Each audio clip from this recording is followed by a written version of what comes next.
President Cyril Ramaphosa has held a series of bilateral meetings ahead of the UN General Assembly meeting, which kicks off today in New York. He met UN Secretary General, Antonio Guterres, World Economic Forum CEO, Professor Klaus Schwab, and US Congressman Gregory Meeks. Ramaphosa is leading South Africa's delegation to the 78th Assembly. The President will deliver the statement to the Assembly tomorrow. He will also lead discussions during the presidential roundtable. Protesters have held a march in New York demanding that President Joe Biden brings to an end fossil fuel projects. We will not give up. We will not let go. We will not allow cynicism to prevail. We will not allow our vision of a collaborative economy, of dignity for working people, of honoring the black, brown, indigenous, white working class. We will not give up. And that is what we are here to do today, to tell our leaders, from President Biden to the UN General Assembly, to all of our elected officials, that we demand to change. It will happen now. It begins today. It is occurring today. And it's because of you. Let's speak to Hannah Ryder, CEO of Development Reimagine. Thank you very much, Hannah, for your time.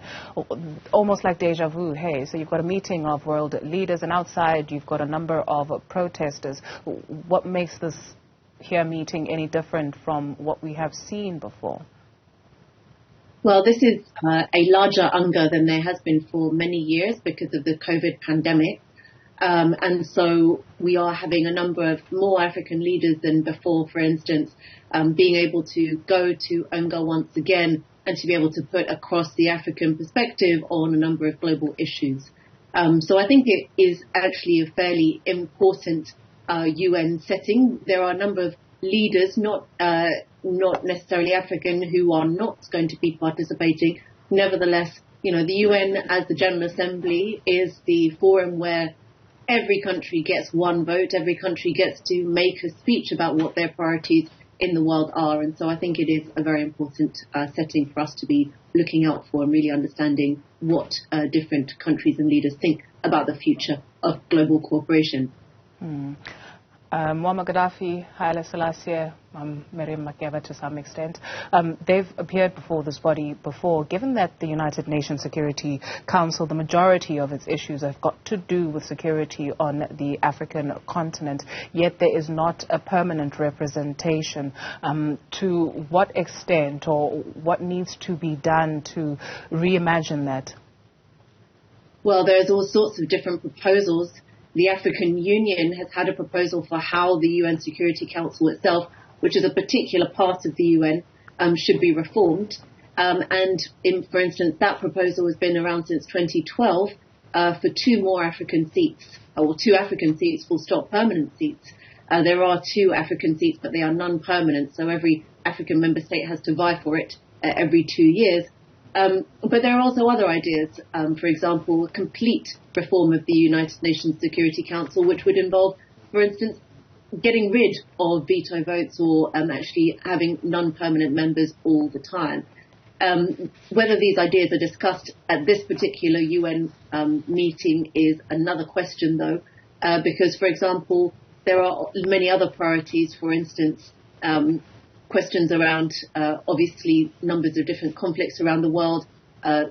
At the moment, we are at the halfway point towards the Sustainable Development Goals, which are meant to be achieved by 2030, and there's many reports coming out which show that we're very far behind. So there's many issues on the table, not just the reform of the institutions, but obviously, if institutions can't change, then probably the world can't change much either. Does that then give credence to some suggestions that, questions rather, of the relevance of this body? Most certainly, and especially at this time when there are lots of different organizations and bodies out there. We just had the G20 meeting, for example, which is now the G21, with the addition of the African Union, again a position which has been the case since 2009, but has only recently been taken up as Africa's voice becomes more strongly integrated into the multilateral system. We've also had BRICS, where again 2 more African countries were brought into that forum. There are so many others as G7, many others that are formed. So the question is, what role does the UN play? But as I said, this is the only forum where you've got one country, one vote, and you've got 193 member states, and that can make up a great deal. That can really make a great difference. Thank you very much for your time this afternoon. Hannah Ryder, CEO of Development Reimagines.